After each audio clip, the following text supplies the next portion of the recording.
নতুন সরকারের আমলে বুক ফুলিয়ে ডাক্তার না হয়েও জটিল থেকে অতি জটিল রোগে চিকিৎসা করছে এমডি সিকে রহমান। রাজ্য সরকারের জিরো টলারেন্স নীতির কার্যকারিতা কোথায়?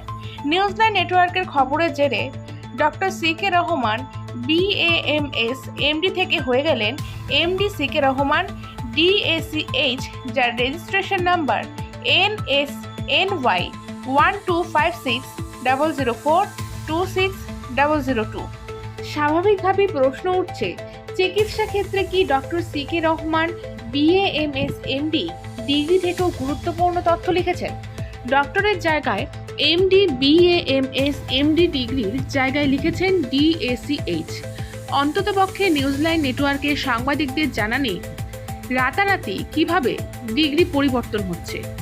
তিনি একসময় বলতেন তিনি রেজিস্ট্রেশন নম্বর লিখছেন না, রেজিস্ট্রেশন নম্বর চুরি হয়ে যায় বলে। তাহলে এখন তিনি লিখলেন কিভাবে?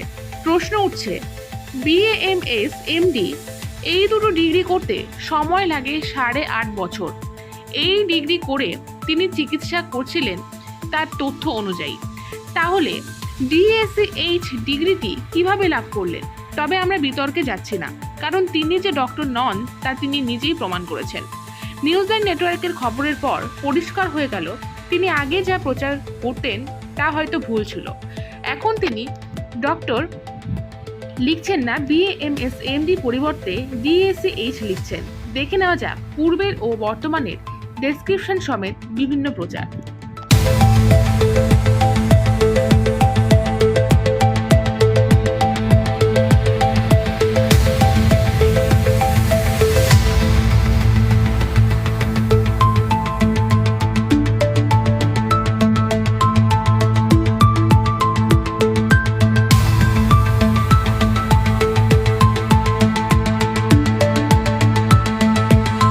কিডনি পাথর, মূত্রথলির পাথর, প্রস্রাবের রাস্তায় পাথর, হাইড্রোসিল, জরায়ু টিউমার, ব্রেস্ট সিস্ট, বড় প্রোস্টেট, অর্শ বা পাইলস, ফিস্চুলা, পলিপ সমস্যায় ভুগছেন? তাহলে বিনা অপারেশনে নিরাপদ চিকিৎসা নিতে আসুন। বাতের ব্যথা, হাঁটুর ব্যথা, হাড়ের ব্যথা বা স্পন্ডিলাইটিস, ক্যালসিয়ামজনিত ব্যথা, রক্ত স্বল্পতা, হাইপারটেনশন রোগে নিরাপদ ও নিশ্চিত চিকিৎসা নিতে আসুন। এছাড়াও মদ, গাঁজা, তামাক, আঠা জাতীয় নেশা রোগের চিকিৎসা নিতে আসুন।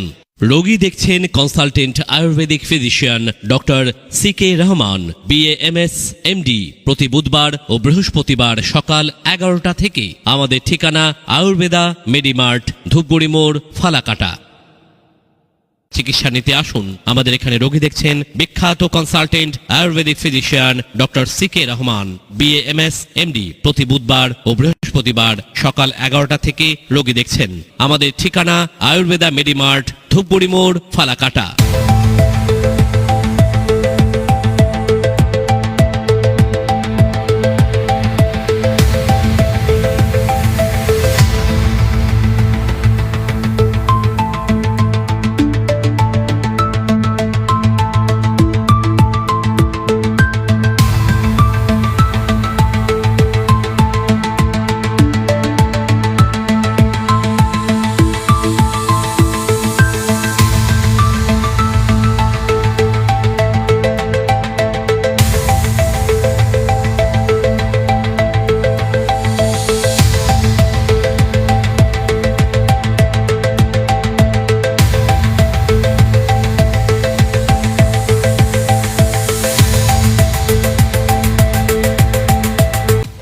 ফালাকাটার এক শ্রেণীর মানুষ বুঝতে পারছে না চিকিৎসা বিজ্ঞানে কোন ডিগ্রিগুলো সঠিক।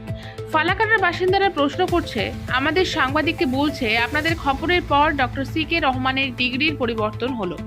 ডক্টরের জায়গায় MD সিকে রহমান DACH ডিগ্রি কি বর্তমানের অত্যাধুনিক আয়ুর্বেদ চিকিৎসার নতুন ডিগ্রি?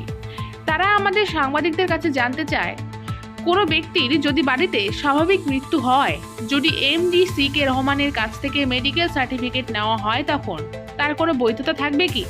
অনেকেই বলছেন সিকে রহমান শুধু ফালাকাটা নয়, ভিন রাজ্যেও চিকিৎসা করছেন। বড় বড় অট্টালিকার মধ্যে সাইনবোর্ড লাগিয়ে প্রচার চালিয়ে চিকিৎসা করছেন। যদি তিনি ভুল হতেন তাহলে কি করতে পারতেন এইসব কাজ প্রশাসনের চোখের সামনে?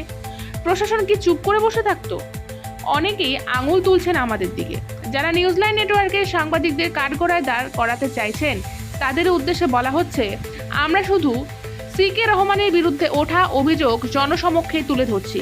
তিনি নিজের মুখে স্বীকার করেছিলেন আমাদের সাংবাদিকের কাছে তিনি ডক্টর BAMS MD ডিগ্রি আছে, তার রেজিস্ট্রেশন নাম্বার আমাদেরকে জানিয়ে দেবেন, কিন্তু আজও পর্যন্ত তার সময় হলো না তার রেজিস্ট্রেশন নম্বর জানানোর, তিনি জানাতে পারেননি। কোথা থেকে BAMS MD ডিগ্রি পেয়েছেন এই সময় আমাদের সাংবাদিককে ঠিক তিনি কি বলেছিলেন শুনে নেব তার কিছু অংশ। আমরা রেজিস্ট্রেশন নাম্বার বোর্ডে দেই না, চুরি হয়। তো আপনার রেজিস্ট্রেশনও দেখতে পাচ্ছি না, আমরা দেই না, চুরি হয়। তো রেজিস্ট্রেশনে তো থাকবে, কিন্তু আপনার ল যেটা হচ্ছে সেটাকে বাধ্যতামূলক কিনা না, বাধ্যতামূলক না। সেটা আইডেন্টিফিকেশন করার জন্য আপনি যে প্রকৃত ডাক্তার কিভাবে আইডেন্টিফিকেশন করবেন, সেটা জেলা স্বাস্থ্য দপ্তরে যাবে, গিয়ে ওখানে সে যাবে, একজন পাবলিক যাবে জেলা স্বাস্থ্য দপ্তরে গিয়ে সে জানতে হবে যে আপনার ডাক্তার। আপনি কীভাবে একই নামে তো অনেক কজন থাকতে পারে না, এটা আপনার নাম তো ভেরিফাই হবে, তখন তো সব মার্ক করতে হবে। এটা করা ছিল দোকান থেকে পরে পুরোনো পেশেন্টগুলোকে ছেড়ে দিচ্ছে, ওটা বলা হয়নি। আপনি যেটা দেখলেই না বুঝতে পারবেন যে কখন লাগানো হয়, এই যে ফ্যান করে আছে লাগানো হয়নি। তো আপনার নামটা? আমি সিকে রহমান, ডক্টর সিকে রহমান। হ্যাঁ, ঠিক আছে। আপনি আর শোনেন, আসবেন আর সমস্তই দেখা হবে, নিশ্চিন্তে থাকেন। অনেকেই বলছেন নিউজলাইন নেটওয়ার্কের সাংবাদিকরা তাদের কাজ করে চলেছেন, তথ্য প্রকাশ করছেন, কিন্তু প্রশাসন সেই বিষয়গুলো নজর দিচ্ছে না। কিন্তু কেন, সেটি কিন্তু চিন্তার বিষয়। যদি কোনো সংবাদ মাধ্যম ভুল খবর প্রকাশ করে তাহলে তাদের প্রতি ব্যবস্থা নেওয়া উচিত। আর যদি সত্য ঘটনা প্রকাশ করে থাকে তাহলে অবিলম্বে সেই ডাক্তারের বিরুদ্ধে কঠোর ব্যবস্থা নেওয়া উচিত সাধারণ মানুষের স্বার্থে। সাংবাদিকরা তথ্য সামনে রেখে খবর করছে, তা সত্ত্বেও প্রশাসন কেন দেখতে পাচ্ছে না? স্বাস্থ্য বিভাগ চুপ কেন? ফালাকাটার বিভিন্ন অলিতে গলিতে কিভাবে এত ডাক্তার তৈরি হচ্ছে সেটিই কিন্তু দেখার বিষয়।